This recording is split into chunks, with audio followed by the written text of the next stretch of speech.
Alright, so here we have the lavish, reconditioned offices of Naspers. It's still the same building, it's just been given a new facade to modernize and make it more hip. For many years it was a sort of a dull grey stone building done in a sort of a style of modernist style, but very consistent with the sort of over-empowering austerity of the apartheid regime. It's now a fanciful mess of hierarchy in which the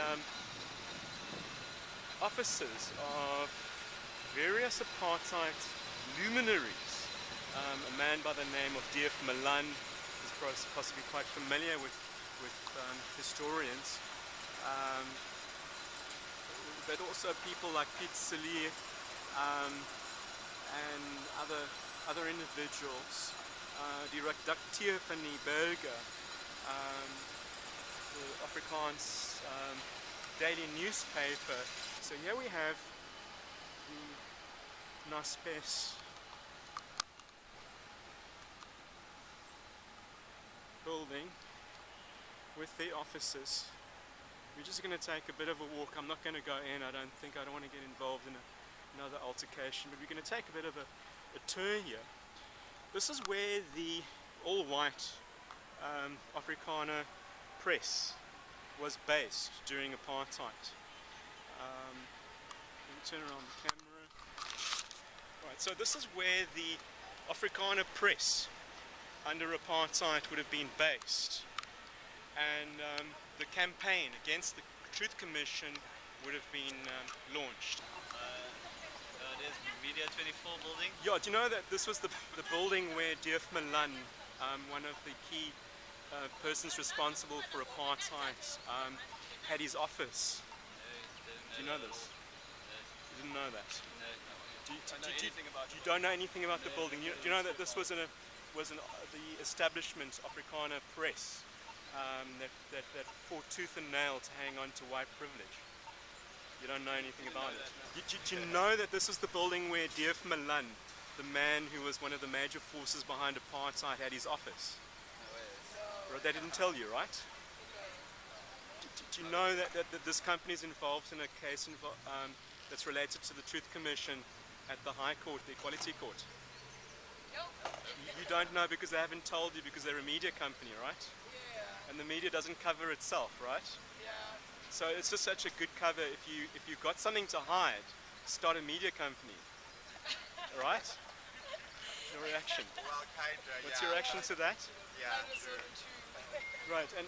And what's your reaction if I say the word apartheid? You say? No way. Fabulous. Thanks so much.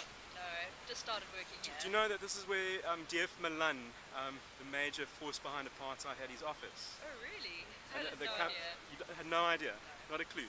And you know that this was the company responsible for creating a lot of the policies that informed the system of white privilege. I had no idea. And do you know that this company is involved in a case at the High Court, the Equality Court, to do with the Truth Commission? No, I had no idea. You don't know because they're a media company, right? And their business is to, what the business of media is to lie. Yeah, it's a perfect, yeah. So, and what is your name? JP. JP, do you work here? Yeah, I work here as well, yeah. Have they told you that there was a problem with apartheid, that they've got this like weird history? No, it's only been, what, my second month now? Yeah. So, generally still new. Right, so it's quite surreal that they sort of hide that stuff from you. And that they only issued an apology last year. Did you know about that? No, not at all. There was the CEO of the company, Esme Vademan, issued an apology supposedly to the victims, but she only mentions one example of a coloured individual who had a problem with separate facilities. It was like no big deal, right? Oh wow. So like they had nothing to do with the murder of Stephen Bantu Biko and incarceration of Nelson Mandela, right? Yeah. They didn't tell you that? No. Right. I'm just doing a documentary. Do you know anything about this building? Just as I work in it. Yes. Do you know that this building housed the offices of the late D.F. Malan, a man instrumental in the creation of apartheid? Really? They didn't tell you? No. And they haven't told you about the case involving the company and the Truth Commission? No. It's been ongoing since forever, and there was a hearing at the High Court of Cape Town. They didn't tell you that? Maybe it's because they're a media company and their business is too. What is well, a I suppose media each company for themselves. It's not, court cases are very subjective, so Right. let's wait for what the outcome is. Right, and are you aware that the apology issued by the company last year, Esmeri Weideman, did she apologise to you? Excuse me? Esmeri Weideman, the CEO, issued an apology last year in July. I don't really want to get involved You didn't watch. with politics. You don't want to get involved in politics, right? About this building that you're standing in front of. Yes, you do, but I wouldn't like to be filmed. You don't want to be filmed about it. No, thank you. You don't want to be filmed. Do you guys work here? You're Media 24 employees. No, we're not. You're not. You work for Naspers. We're just having coffee here. You're just having coffee, right?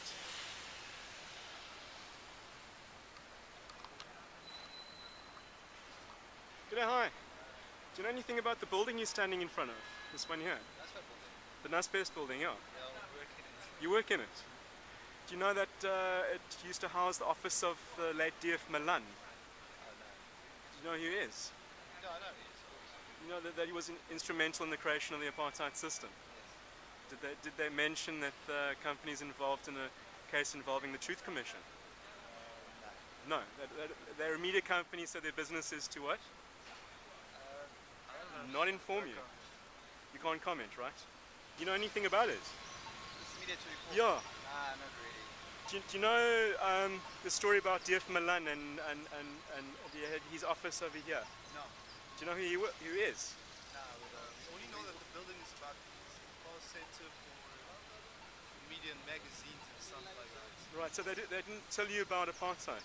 No. The guy who created apartheid, this was his company. I think we're gonna look for it. You want to look that up, Yeah, right? we're gonna look it up. And do you know the D.F. Malan's business partner? No. We don't know. You don't know who H.F. Ruvut is? We're still I using think Cape Town. Still new to Cape Town. Where are you guys from? He's from KZN, I'm from Eastern Cape. Eastern Cape. Okay. And so you never experienced apartheid, yeah? Not much, no. And they haven't told you this? Nah, no. Okay, thank you so much. Thank you. Bye-bye. But you know that they're a media company? Yes. And what is the business of media? To tell the lies. To spread the lies, right? Yes, the truth and the lies. And the lies, yeah. Because once the lies are out, the truth comes out as well. Fantastic. Thank you so much. Enjoyed it. Hello, hi. I'm shooting a documentary. Do you know anything about this building there? What building, This big white building. Big white building? Media 24. Yes, you know about them? Yes. Do you know about D.F. Malan? You don't know that it was the office of his company? No. And they haven't told you about his business partner? No. You don't know who he is? No. Oh, We did just you? know about the DF Malan airport. Right, but do you know about this guy H.F. Ruvut? Yes. This is the business over there. First call. Oh, okay. Right. And do you know that the company's involved in a case to do with the TRC report as we speak? No. And they haven't told you because the business of media is? News. News. Right, and they're supposed to tell the lies. The truth, right? The public, yeah. Public is relentless. Fantastic. Thank you so much.